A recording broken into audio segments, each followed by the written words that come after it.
Welcome to the Being Known podcast with my friend, Dr. Curt Thompson. And my friend, Pepper Sweeney. We are here to discover and explore what it means to be truly known. Hey, Curt. Hey, Pep. Buddy, we're back at it. We are back at it. We are in episode 4 of our Rupture and Repair series. And last week we talked about so many things, the biblical narrative around this. And the one thing that I'm holding on to coming out of last week, I think, is just this idea of the beauty and goodness that awaits us after repair. Yeah. And I, for one, and I hope you are too, are someone who's going after beauty and goodness. It's not going to come to us passively. I mean, sure, we can sit and passively enjoy it or whatever, but to really be embodying and living in beauty and goodness, I think you have to go after it, right? Yeah. And one of the direct routes to beauty and goodness is going after repair, is looking for places where we've either caused rupture or rupture has come to us, and we need to find a way to go after this idea of repair. Right. And today I'm really excited to be talking about the interpersonal neurobiology around this. So with that, episode 4, here we go. Yeah, right on. Well, I just want to say quickly the whole notion of beauty and goodness that we're looking for it. I was, as I mentioned before our recording last week, I was in New York, on Long Island, visiting with a group of pastors, and as I was talking with them, one of them commented about how, and he had been introduced to this work through the podcast, and then he had found, different people will comment about which of the 4 books they find to be more compelling, and having gotten introduced to the books through the podcast, and he was commenting about The Soul of Desire, and how this notion of not just beauty and goodness, but intentionally putting yourself in the path of oncoming beauty, was a way of thinking about the world that, for whatever reason, really captivated him. And he said, like, this is the theme that I want this to be my theme. I want to put myself in the path of oncoming beauty. And to your point, I think we would not. I can easily imagine. I think about that story that you've told about the walk that you went on, and you were on the bridge over the creek. Yeah. And the heron. It was the Windleberry poem, right? The heron. And then what was it? What, one of the ducks that flew over? So there's the line where in the poem, The Piece of Wild Things, there's a line where Windleberry says, coming to the place where the great heron, the wood drake lies and the great heron feeds. And as I was trying to memorize this poem, I was getting to that line, and I looked down from the top of the bridge down the creek, and there was a heron that was feeding. And between me and the heron was some movement in the creek. And although it wasn't a wood drake, it was a beautiful mallard who then took off and flew so low over my head that I could hear his wings flapping as it flew over. And just what a beautiful moment that was. And Curt, we were at conference a couple of weeks ago. I know that this podcast is coming out much later, but from when we were recording this. And a woman came to me. I wish I could remember her name. She came to me and she said that she loved that story so much, that she started putting the poem to memory. And she showed me a picture of when she was out on her walk of a heron that was across the water from her as she was memorizing the piece. And then also there was a gentleman, Richard, who came to me and told me about how he didn't really know Windleberry's poem prior to that, and he was so touched by it that he started studying it and looking at it and started memorizing it. And at conference, I sort of on the side, so he started reading it or reciting it to me, the first couple of passages. And so as we were getting ready to do the live podcast, I saw him sitting in the front row, and I just called him up. And I just said, let's just try it. Let's do this. And so he, and he recited the poem, and I thought it was. I mean, in retrospect, I thought, gosh, I should have talked about it after. But I just think on its own, him doing starting it together and then him continuing it by himself was such a beautiful moment. And he came to me later and he said, "Hey, you have no idea how much I needed that." And you just don't know, right? You just don't know. But it all happened because I was pursuing the idea of putting myself on the path of oncoming beauty, which takes work, which takes attunement, which sometimes can be painful and hard, but is worthy work. Right. So, well, and I can imagine that if Richard is saying to you, "You have no idea how much I needed that," that which he needed, that he received from you and from the opportunity to recite that in front of 450, over 600 people. Right. In person and online. At some point, we would probably imagine that there's some rupture for him. Right. That is being repaired. Yeah. By the presence of beauty, by the presence of invitation in that way. And then can I just say, sharing it in community. Yeah, and then sharing it, right? You don't. Yeah. It's I think if nothing else, the thing that I've learned from you is we don't hoard this beauty. We don't. We don't. And all of these things that we talk about, whether it's rupture and repair or, it all has to be done to come to fruition in community. If it doesn't work in a silo, it doesn't work in a silo. So. No. Yeah. No. I mentioned in the last episode that we were starting in our practice. We had just started this training, this 10-month long training for people who want to learn how to run confessional communities in their practices or in their churches, perhaps. And we're noticing that in these groups, in that intensive, there were people who were. That were part of this first block, this 10-month long work that we were having. These are people who'd done this before, and as I told them at the beginning, I said, like, those of you who've done this before, you think you've already done this, and I can assure you that you have not, because your story is never told the same twice, never. There will always be elements of our story where God is looking to repair things that have not yet been repaired. And there were many in that intensive that we were part of last week. There were many in that found this to be the case. Like, yes, they had done this before, and what do you know? They tell their story, and things come out for them that they didn't know. And these are people who've done this before. And we would say, well, gosh, like looking, putting ourselves in the path of oncoming beauty, I understand that when you're on the walk and you're looking for the great blue heron and you're looking for the, for the wood drake or the mallard or whatever, you're looking for these kinds of things. But like seeing like the oncoming beauty as something that is being housed in a rupture, right? It would appear from the biblical narrative that the answer is yes. Right. And that God has made the world in such a way that it cannot avoid him being oncoming beauty, and we are in his path.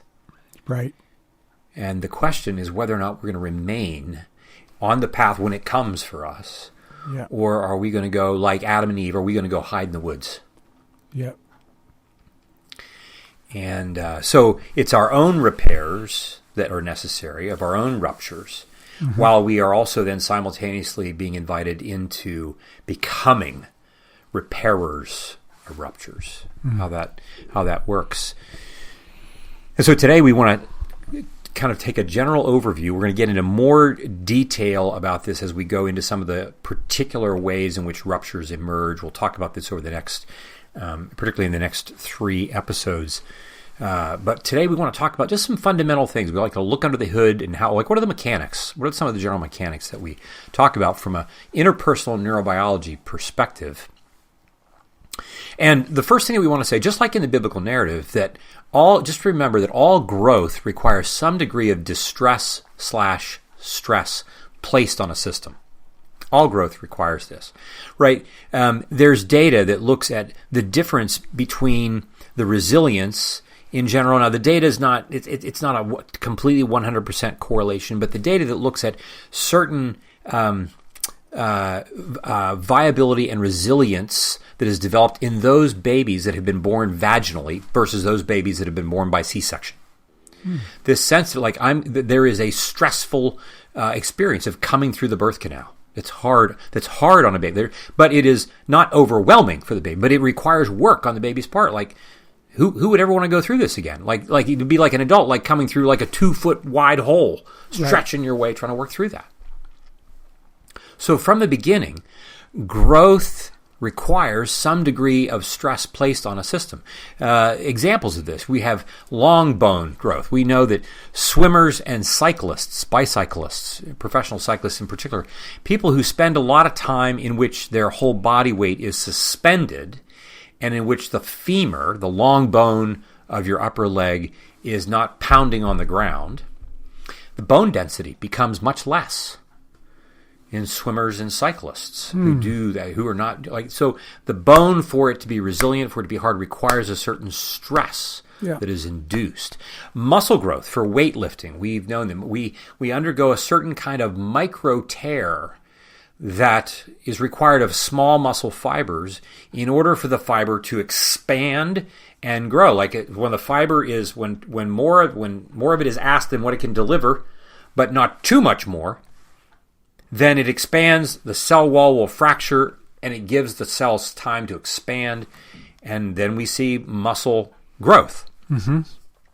When we see neuroplastic change in the brain, there is a certain sense in which neuroplastic change, when I demand more of the brain, because I'm going to learn a piece of music, because I am going to do a mindfulness meditation act in which I would much rather, I'm in distress, I want to be distracted, but no, I'm going to do the hard work of focusing on my breath, or I'm going to sit with the irises, right, at Van Gogh. I'm going to sit with these, and but I got all these things I got to do.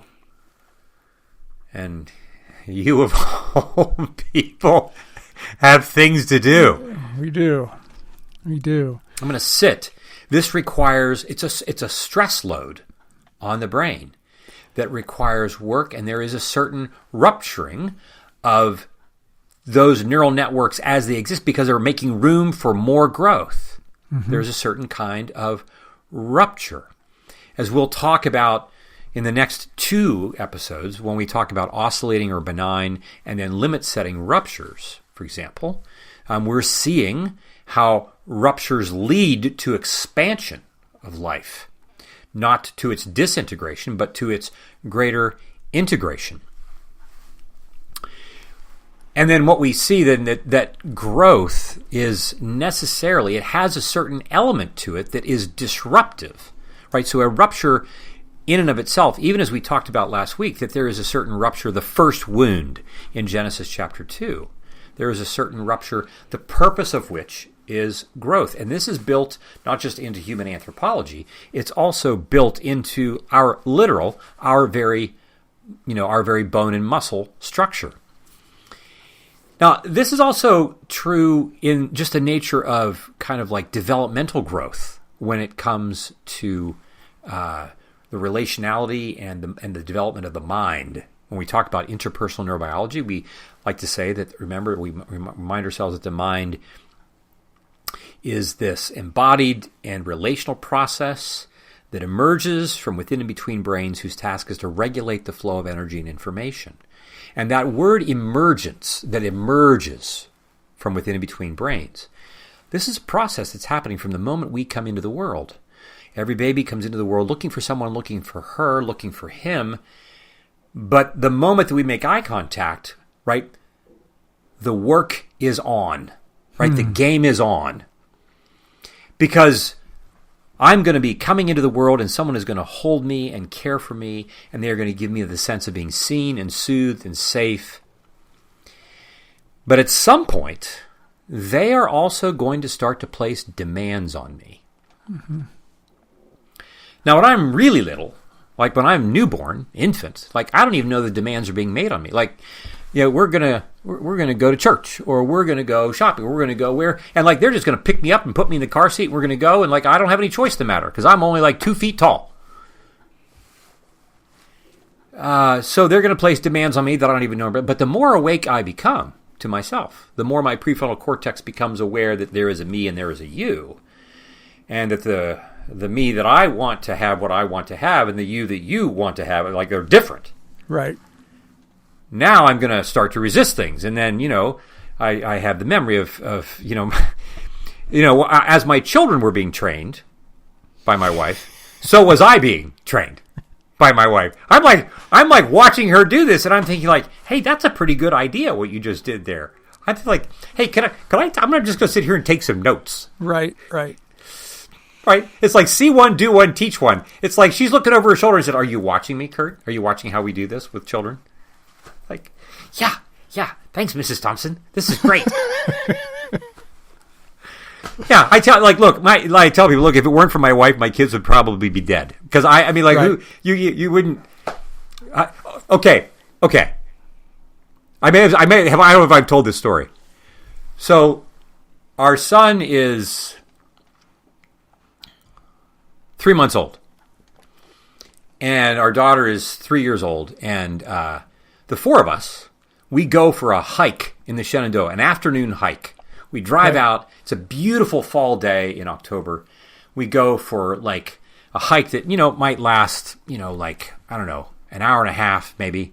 Because our daughter, Rachel, who's now, 34, our like from the moment like she could move, like she's like, I'll never forget. We hiked in the Tetons, and she was like 10, maybe 9 or 10, and I could barely keep up with her. Like I wasn't even 40. I'm like 38 years old, maybe 37, 38. Like she is just going. Yeah.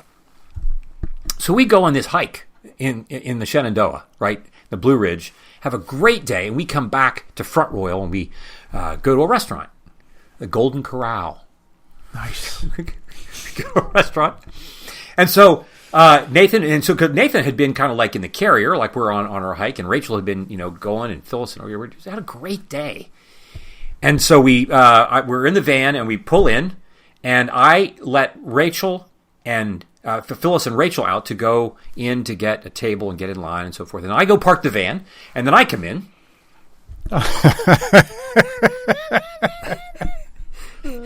And Phyllis looks at me, and she says, "Curt, where's the baby?" And at first glance, I'm like the question isn't even registering with me. Right. Like the first question I want to ask is like, what baby? Yeah. What baby? And then it's like, oh, you mean Nathan, our son? He's in the van. Yeah. He's in the van. I'm sure he's quite comfortable in the parking lot. He wanted a minute. I'm like, and I don't really think that he's like, he doesn't really actually need to eat here at the table. I think he's just going to wait until we get done. Right. He's a very patient child. Oh my gosh. And so, you can imagine. Like, it's like, I am not to be trusted. I am not to be trusted with children. Hence, this is what I mean. If it weren't for Phyllis. Oh my gosh. Let me just say this really quick. I was watching, I was home alone with my son, who is our oldest. Oh my gosh. He was an infant, right? And had not yet crawled, had not yet rolled, had not yet anything. So I got him on the floor on a blanket, and I take the laundry basket and I go to put laundry away in the bedroom, and I come back and he's gone. And I mean, you talk about despair and panic. I check the door and it's locked, and I'm trying to figure out, where is he? It's just he and I there. I'm completely freaked out, and I just get quiet for a second, and I hear this kind of like gurgling. He learned to roll in that moment, and he rolled under the couch. The blanket was still there, but it was empty, and he's under the couch just having a good old time. Oh, terrified. Oh my gosh. Anyway. Oh my gosh! I mean, if it weren't for women, civilization would just completely collapse. Completely collapse. Yeah. Well, in any event, one of the ways in which rupture necessarily occurs in our just development, interpersonally, neurobiologically, right? This sense of like we are an embodied and relational process that is emerging. And, that emergence took place apparently while you stepped out with the laundry basket. Something emerged like on your living room floor and it just rolled under the couch.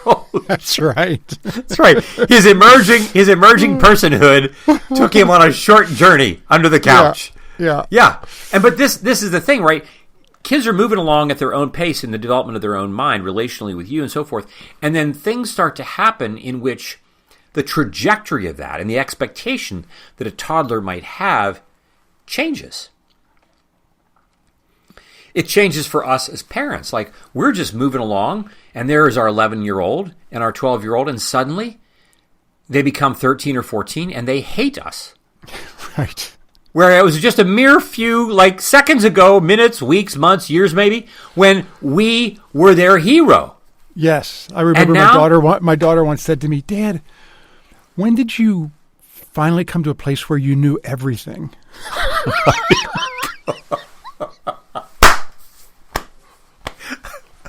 Right? Right? Yeah. And so this notion that they're moving on a trajectory and our response to the trajectory that they're on really then tends to shape what their life experience is going to be. And that will necessarily involve and require ruptures. We'll get into more details about this in the next 2 episodes, about these benign ruptures and these limit-setting ruptures. But, one of the I think, really one of the coolest studies I remember, that Richie Davidson, he's a PhD psychologist at the University of Wisconsin. This is many years ago. He did a 25-year-long longitudinal study of children who were shy. We may have talked about this on a previous episode. Yeah. Right. These shy children, and the researchers monitored parenting practices of these children, and then followed them for approximately 25 years. So they started in the study anywhere between the ages of about maybe 2 or 3 and maybe 5 years of age, somewhere in that range. And these were kids who were exceptionally shy temperamentally. And at the 25-year mark, they just kind of sorted it out. It's like, well, what has become of these now adults? What became of these shy children? And as the researchers monitored what had become of them and compared that to parenting techniques, they really kind of discovered that there were 3 groups that emerged. Our listeners may be familiar with this study. We may have talked about it here before, but these 3 groups. Well, the first group was a group of kids they would report that their parents, recognizing that they were shy and were worried that the world was going to overwhelm them, placed a lot of demands on these children. And they to toughen them up, so to speak, they were going to put them in the hardest classes. They were going to put them in the hardest. They demanded things of them. And these kids kind of rose to the occasion, and they worked really, really hard. And they did really, really well in life. And they became leaders, they became entrepreneurs, they became all these things but they were really working hard to do this. Now, when you ask them at the 25-year mark out there, when they were somewhere between about, 28 to 31 years of age or so, somewhere in that range, if you asked them and the people who were around them, their current family members, maybe their spouses, their work colleagues, and so forth. All this research, the reports were that these people were definitely leaders. They were go-getters. They were kind of type A, if you will. But they would also report that these folks were somewhat difficult to work for. They were demanding to a fault. They were hard on the people that worked for them. They were super hard on themselves.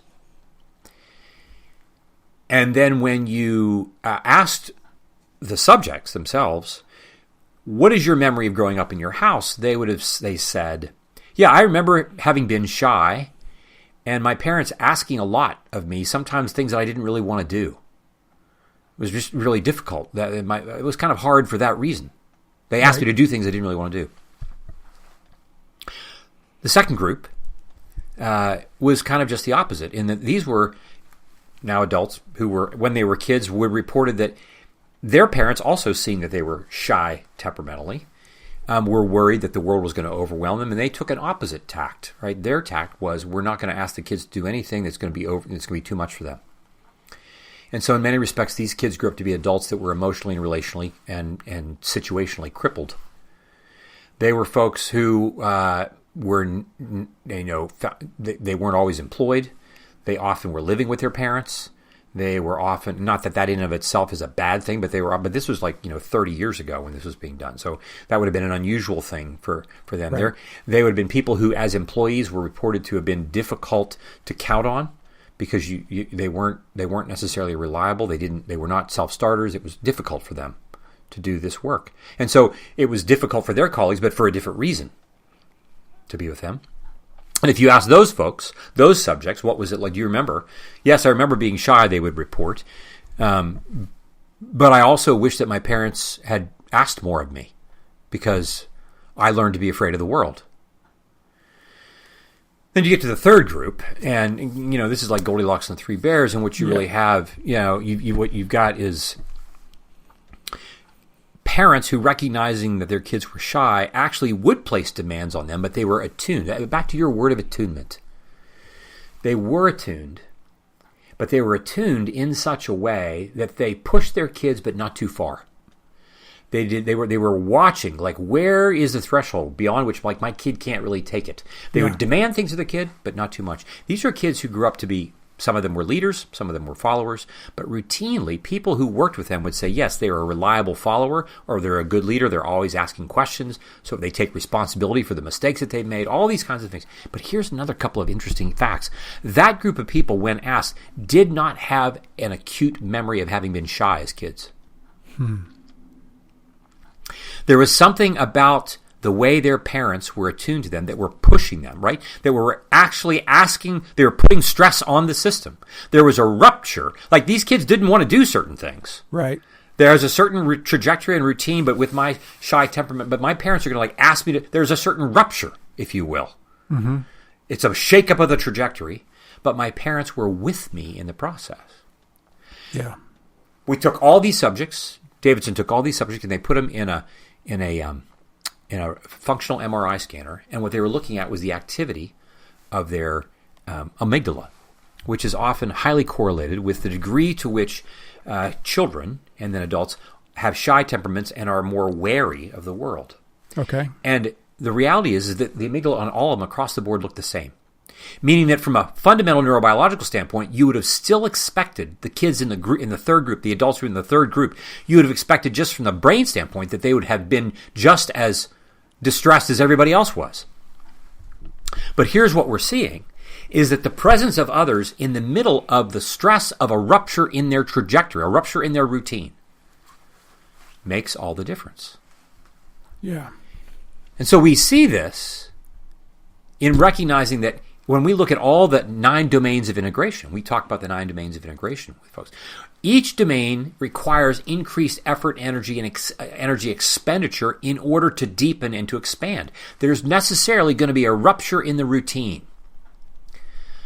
Like when you just look at, like, just for a couple of examples, consciousness. Like if I'm aware of things, if I'm going to become increasingly aware, it's going to require work. So mindfulness practices, meditation practices, like it requires work. It requires a certain stress load on the brain, just like it requires for me going to the gym. There's going to be a stress. When you do Orange Theory, dude, there's a stress load. Yeah. But the long-term gains of that rupture in your routine, if you will, leads to greater resilience. And this whole notion, when we look at this, 2 Corinthians 4, verses 16 through 18, this notion that, so we don't lose heart. Even though our outer nature is wasting away, our inner nature is being renewed day by day, every day. I'm newer today than I was yesterday, which is kind of weird, right? You drive your car off the lot at the Toyota dealer, and like the next day it's old. Right. But imagine, you drive your car off the lot and the next day it's newer than it was. This is what's happening to us. Benjamin But Button. he says that for this slight momentary affliction is preparing us for an eternal weight of glory beyond all measure, because we look not at what can be seen, but at what cannot be seen. For what can be seen is temporary, but what cannot be seen is eternal. We are looking at things that require effort on our part to see. And so that's just the consciousness requires me to be paying attention to things that are it's going to rupture my routine. And like we talked about the domain of state, right? This notion that when I move from state to state to state, I have to attune to transitions. This is why it's such a big deal. Like, it's a small thing, but developmentally, from an interpersonal neurobiological standpoint, when a parent who's with their child at a play date and the parent says, all right, 5-minute warning. Right. Right. We're getting them ready to transition. We are helping their little mind, their little brain, be ready to make the transition. It requires work, because there's going to be a rupture. Like, I'm playing with my friend and there's going to be a rupture. There's going to be I'm going to learn how to do this hard work. And so we see that this neurobiology of disruption and then regulation takes place in the body. It takes place with my emotional states. Well, think about even the complexity of storytelling, right? I tell my story in a certain way. And you say, wait, Curt. Tell me more. Like, what was it like for you when that puppy that you got for Christmas just like disappeared on the same day that you got it? What was that like for you? When you're like, I have a certain story structure. All I know is that these are the facts on the ground until somebody asks me the question, wait, what was that like? I tell that story on occasion. And typically there are if I ever tell this story in an audience, there are two responses. Okay. One is like, you can count on gasps. Right. But then there are others, like, where people will like laugh out loud. Like, it's funny. And like, there's just no question that the laughter is anxiety. Right. Right? Because like, it's too close to home. Mm-hmm. It's way too close to home. For those maybe who don't know this, like this story of when I got this puppy unexpectedly for Christmas, but my dad wasn't in on the gift, and before the day was over, like, the puppy was just taken away, and it was a gift for me, but nobody said to me like, sorry, we can't have it in the house. It just went, and I kind of like worked its way to me that it wasn't here and I couldn't be here, and because everybody's anxious, like, because nobody wants to upset my dad, because like you don't want to piss him off. Mm-hmm. And so like, okay, that's just this is kind of what happens as you go on. And I'll never forget, like, the first time, like, I think I was with my spiritual director. This is decades later, and it's like that story. I'm telling this story to somebody. Yeah, it's kind of funny. And somebody said, they're like, wait a minute, like, you were how old? You were 7. And my director was not, like, he wasn't making a big deal out of something that wasn't big. He was not trying to make a mountain out of a molehill, but he was just acknowledging what it would be like to be a 7-year-old. And then suddenly, like, this opened the door to all kinds of awareness. Like, oh, this whole regulation, like, you learn, there's a rupture here. Yeah. But not the kind that came with much of a repair. And so I tell my story in a certain way, and then you come along and say, like, what? And I'm like, what do you mean? What? Like, I don't. Right? So even the way I tell that story had at some point there was a disruption. Somebody created a rupture in the way that I told that story. Yeah. When they started to like look underneath at what I was feeling as a 7-year-old. Yeah. And so all these kinds of things are important, and we then get to find that when we're going to say more about this. One of the things that happens when we are, from an interpersonal neurobiology standpoint, is when we have ruptures, so much of what is happening is this bottom up, right? It starts with what I sense in my body, and it, like, these things that I feel and I sense that I'm like having to, and I will try with my left brain to try to make sense of it and try to from the top down, I will try to package and wrap it, so forth and so on. And once I do that, then I put it in its place in the basement. Right. But then at some point, I then start to see, oh my goodness, what happens when it starts to bubble to the surface? Right. I still need my left brain to think about it, to talk about it, but I also need the presence of somebody else who will be with me in that process to help that regulation of that disruption. Right. You need someone to regulate with you so that when you're on your own, you have the tools when these things come up unexpectedly to be able to regulate them, to be able to not let them overwhelm you. Right. That's right. Yeah. And this is why we would say, like you were pointing out earlier, like what we were, an important part of repairing ruptures requires a strengthening of our capacity to attend, to turn our attention, be aware of what we're paying attention to, and then attune to the moment. And as we'll get to this. As we move forward in our series, and I just want to I want to acknowledge that we've I was in a setting recently in a confessional community in which I mentioned that there was a rupture between a couple of the members of the community and one of the leaders of the community. And when you're observing this happen, you see that there are multiple layers, right? Because it's not just the rupture of what's happening in the room at the time. It's also the way that particular rupture is bringing into the room the multiple layers of unrepaired ruptures from each of the members that have got nothing to do with what's actually happening in the room. But now all of those remembered, and they're feeling it in their bodies, they're sensing it. Now everything is in the room. Yeah. And so we are tempted to say, "Oh man, Curt, this is so complicated. It's so complicated because there's so many layers." And we sometimes say it's so complicated as a way for us to kind of resign ourselves. It's complicated, and therefore we can't do anything about it. Yeah. And this is where we say, actually, it's not complicated. It's very, very simple. And it's excruciatingly difficult. But it's not difficult because it's complicated. It's difficult because there's so much. So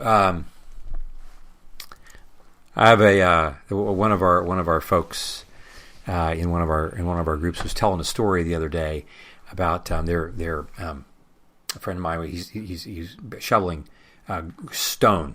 He's a big project that he has in their backyard. Okay. And the dump truck came and dumped, check it out, 5 tons of stone. And what does he have? He has a shovel and a wheelbarrow. 10,000 pounds of stone. Dude, like right? And you're just like, my gosh, that feels really complicated. It's not complicated, but it's going to be really, really hard. It's excruciatingly difficult. Yeah, it's because it's just lots of trips with a wheelbarrow into the backyard. And this is what it feels like to us. When Jesus said, "Say to this mountain, go into the sea, and it will go," he didn't say if it's just with one word or if it's one shovelful at a time. Go, it will. And this is what repairing ruptures is all about. And we think about why it is that community is so crucial and important for this, because if we have a community that is around us, we can say to those folks in that confessional community where there are ruptures between even the group members and the leader, we can say, we're not leaving the room, and we're going to do this for as long as it takes. Right. And we see this with the inflammatory response in the body. I'd like to think that if I sprain my ankle, it'll all be resolved within a couple of days. And, dang if it doesn't take 6 to 8 weeks. Because the way the body is designed, it requires an entire community right. of tissue and blood and white blood cells and and all the new protein, and all the new blood vessels that have to be formed, and all the things. Yeah. And then we get this intra and interpersonal ruptures, like these things that happen within my own mind, right? Because we were saying this when we did the live podcast, this sense that like most of my ruptures that I experience are self-inflicted. Yeah. There are things that I'm telling myself about myself. Yeah. You idiot. Yeah. Like, how could you have been so stupid? How have you, like... Stop it. Wait a minute. How'd you get in my head? Yeah. And it's like, well, like I can't repair that rupture with that person out there. Yeah, because like I got 1,000 of these ruptures in my own mind. Right. I just want to. We're coming to a close here, but I just want to say that the last time you and I and Amy were together, I had something that had triggered some things that I had to get the wheelbarrow and start moving some stone. Right. But there were some things about it that were shameful to me, and yet as the three of us were in the car, I had to overcome some shame and stuff to bring it up to you guys and talk to you, the two of you, about it, and not only did I get comfort and guidance, but I felt like I was also pointed to the wheelbarrow. I felt like I was also pointed to where the pile of stone was, so that I could get to work. But I would have gone a totally different. There wouldn't have been any regulating happening had I not had you guys to come to and brought it up. Instead, I would have been sitting with probably a pile of stone on top of me and feeling like, this is really complicated. How am I going to get out of this? And it's that moment in time and we've talked about it since, to continue that regulation, but that moment in time has helped me to grab my wheelbarrow and start moving some stone that I thought I had already moved. Yeah. Yeah. And we might, I love that metaphor, Pep, because we might say that, what Amy and I want to say to you is, we want to help you move the stone. Now, our wheelbarrows, are not, because it's your pile. Right. Our wheelbarrows may not be as big, and we may not be doing as much. Yours are full of your own stones. Trust me on that. I'm not the only one here standing here looking at a big pile of stones. You're looking at a big pile of stone too. I was having a metaphor moment. Yes, I'm sorry. Yes. Gosh, and then you had to go and create a rupture. No, please continue. Gosh, no, because we're, Amy's just saying it's time. Yeah, it's time for us to be wrapping up anyway. Well, but no, I love that example. I love that example. Yeah. So we do have an application for you this week. We really want you to take some time and reflect on your response to hearing that ruptures and their repairs are actually necessary for the development of stronger relational bonds. To what degree does this at all change your overall posture towards ruptures? And how does it change your willingness to consider repairing ruptures that before now you were reluctant to do so? And as Curt was talking about last week, a great thing to do would to be think about these questions, and that's one step, to be thinking about them. The next step would be to journal about them, to go from the imagination to begin to bring it to incarnation, and then take it to a trusted friend and share those things so that you can co-regulate together. Yeah, right on. Yep. It's great. I'm learning. All right. I am. I'm serious. I'm learning. I know. Me too. Yes. Me too. Yeah, all right, my on. friend. Thank you for today. I look forward to next week. Yeah. I love you. Love you too, buddy. And for those of you who are out there watching us on YouTube, I apologize. No, stick around because Amy is joining us here as well. So we'll be bringing her in as soon as I feel the urge. I have that power now. All right, here she comes. Love you, bud. Love you.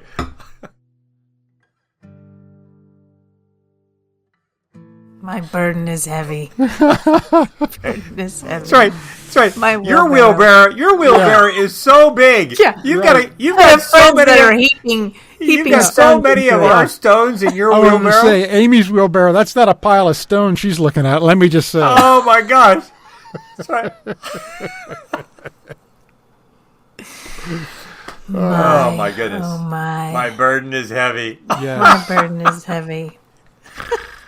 Oh, gracious. What do you got for us, Chella? So I'm aware, like, as I'm listening, that, like, I can't let them out as they're happening. Like, I can't put words to them. So then I feel like when this post show, I'm just going to be like, blah, like a bunch of... It's all right. You get to put the pieces together. We're used to it. We're used to it. Yeah. Listen, why are you bringing that up now? We're like in our 11th season. And you think we don't know this? One thing I've learned doing this podcast is, Amy, you can say, and I can say anything that could have to do with... It's like a game. It's like, let's try to throw Curt. Let's try to I'm going to talk about kiwi fruit and see if he can turn it into Proverbs or the first chapters of Genesis. Transition. Yeah, it's going to be a lesson on when God created the kiwi and how he hovered above it for a while before he actually created it. He was deciding whether to keep it furry on the outside. It's going to be like, hey, y'all, watch this. Yes. Stump Curt. What you got, Amy? Oh, my gosh. Okay, a couple of things. Okay, so the idea of community, because you guys opened with talking about CBK Live and the live recording. I mean, the live recording and CBK connections. You want to say that a third time? No, I don't. How fun would it be to have more and more of our people, what do you call them? What do we call them? The most beautiful... The most beautiful audience. Most beautiful listeners. Most beautiful listeners, it's yes. It's so fun to have them there. Yeah. Oh, my gosh. Yeah. And it struck me, because like Pep, when we first started, it was news to Pep and I, these 9 domains. Yes. And we dive into this work, and then Pep memorizes the poem that has come up so often.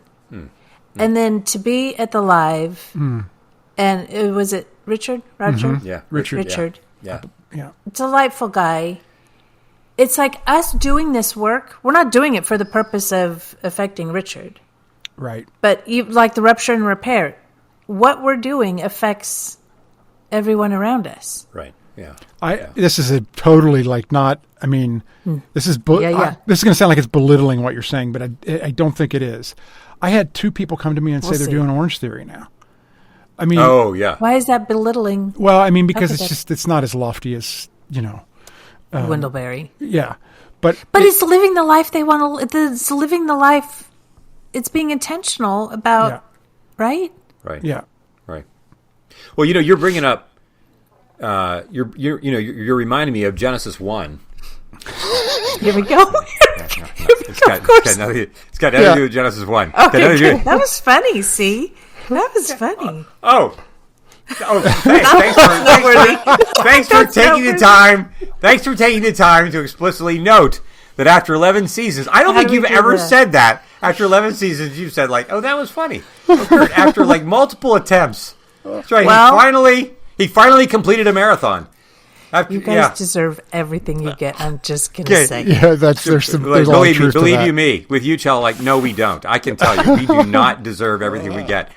Okay, no, now I can't remember what I was gonna say. I can't remember. Oh, the whole notion of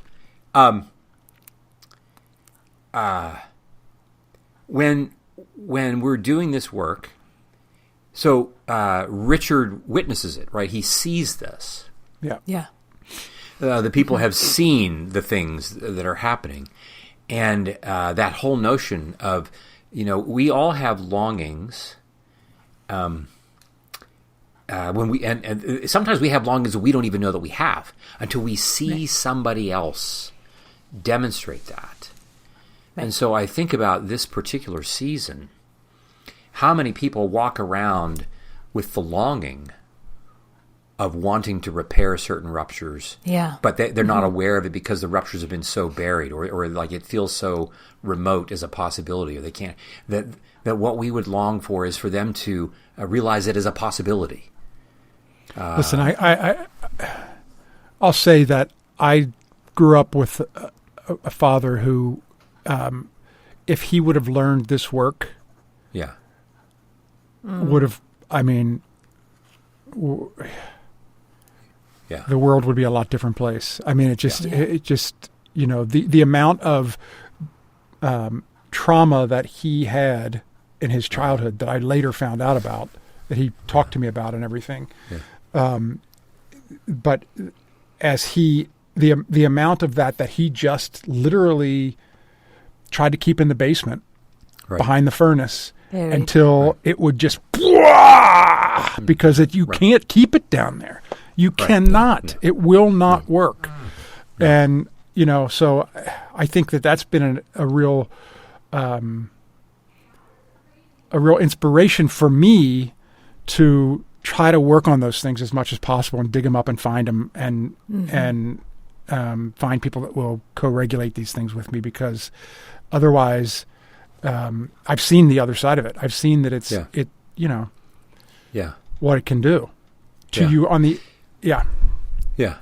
I can't tell you how many times we've had the experience in our confessional community work in which, two parties in the group, something happens and there's a rupture between two parties. And, of course, we've all been in settings in which we're in the middle of the kitchen. We're in the middle of a meeting. We're in the middle of something where two parties begin to behave perhaps not at their best. Yeah. And there's a rupture.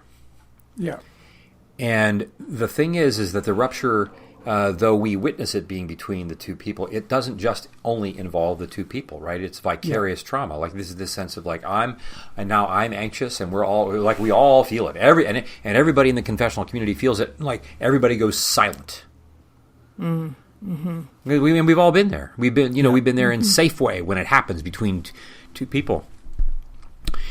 And yet, when one of the things that Courtney and I worked in, and our other leaders worked to do, is like we want, like, we're aware that like this rupture is not just between two people.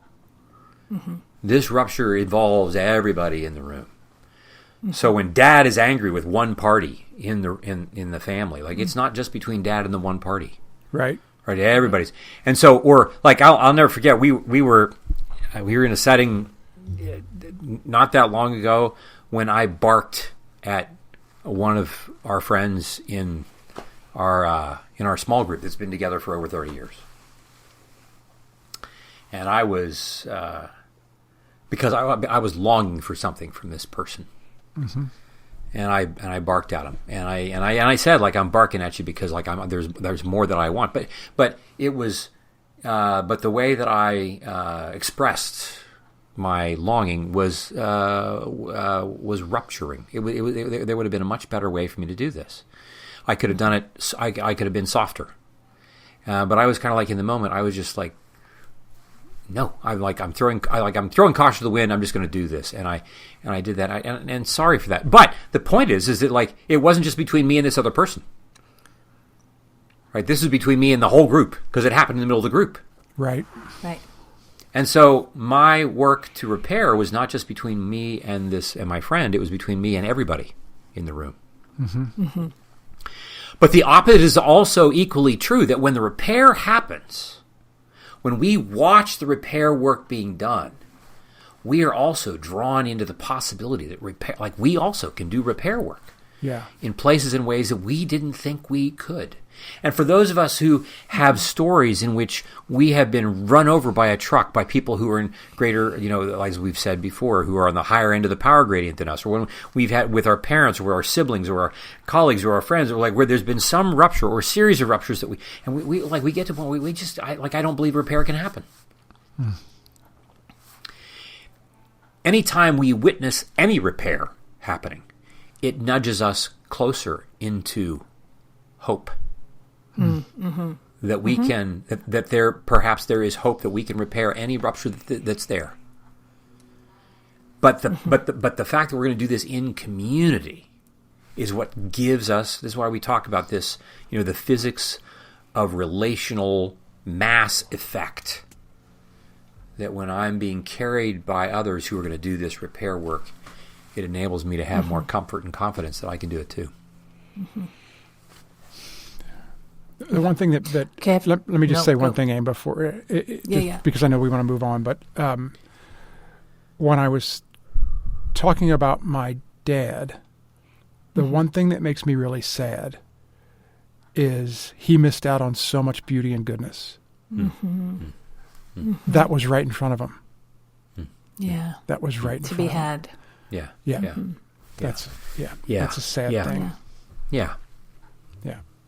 Well, and this, my last thought, because I think we'll talk about this more, is like, Curt, every time I hear the story about the puppies, I'm so affected. I mean, the puppy, I'm so affected. And this almost borrowed rupture. And that's what I mean by we'll talk about it more. But it's like your dad, Pep. There was rupture that it's like secondary rupture. Yes, we're all affected by it. But then it's like, what do we do when the rupture, like we're the child of the rupture. We're once removed. Because like I can feel it in my body. Pep, we can I think C and I can feel it in our bodies for your dad and for you. Yep.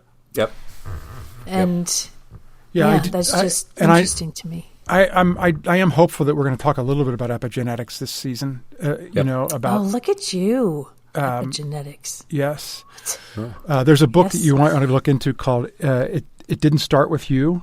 It's a terrific book that I just want to recommend about epigenetics. That the author's name is escaping me. Curt, maybe you've heard the book before.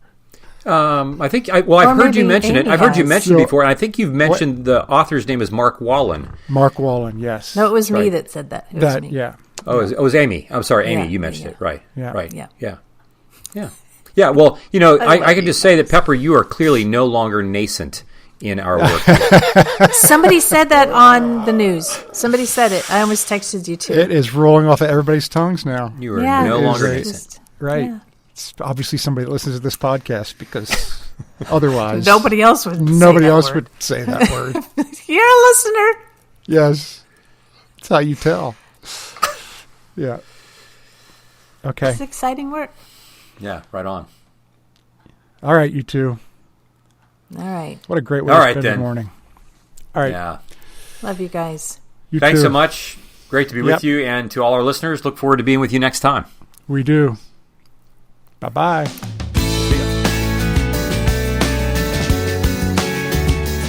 This podcast is produced by Curt Thompson, Pepper Sweeney, and myself, Amy Chella.